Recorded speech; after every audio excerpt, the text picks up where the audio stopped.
Hi, my name is Tae Su Kim. I am from Korea and I'm of mixed race and I grew up from Malaysia.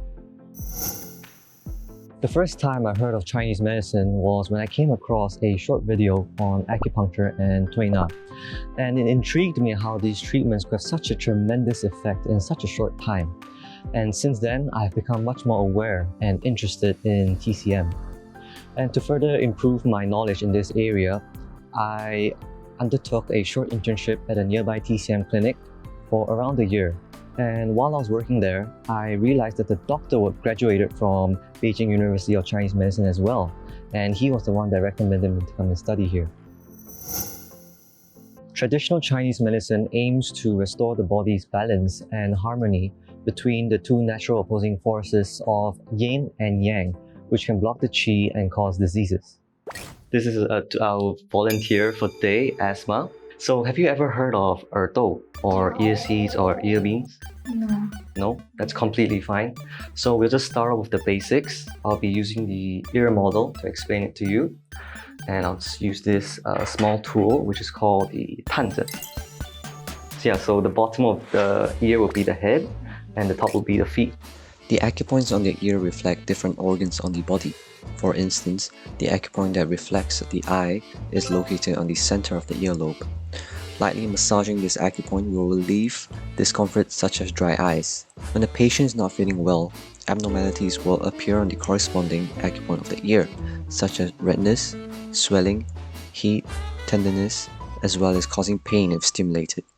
So we actually use this theory in TCM to diagnose and treat patients through the exploration of acupoints on the ear, as well as the application of ear seeds. Right, so I'll just show you what our ear seeds look like. So this is an example of an ear seed. As you can see on the back, there's a black spot or a black bead. Yeah, and this is actually a traditional Chinese medicine. So now that you know a bit on ear seeds, are you ready to try it out? Yeah, sure.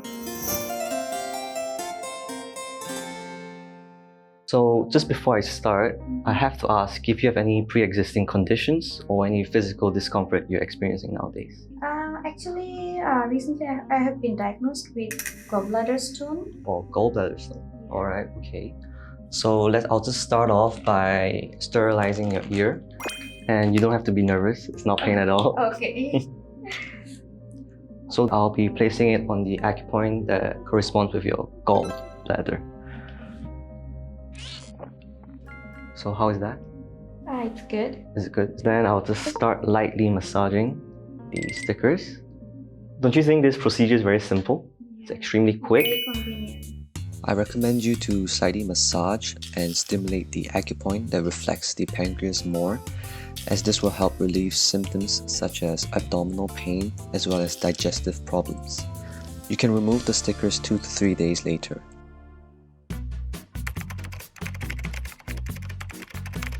So that's the end of the procedure, and hope you can do this at home in your free time.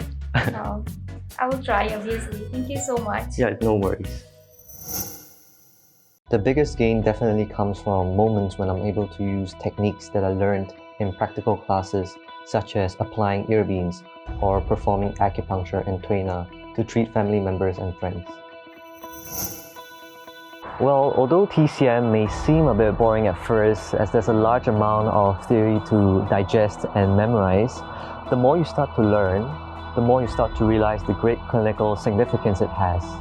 And for international students who are planning to study TCM, I recommend you guys to familiarize yourselves with traditional Chinese characters, because you will encounter a large amount of ancient texts that are related to Chinese medicine. And on a final note, I'd like to welcome everyone to come study at Beijing University of Chinese Medicine, and let's appreciate the charm of TCM together.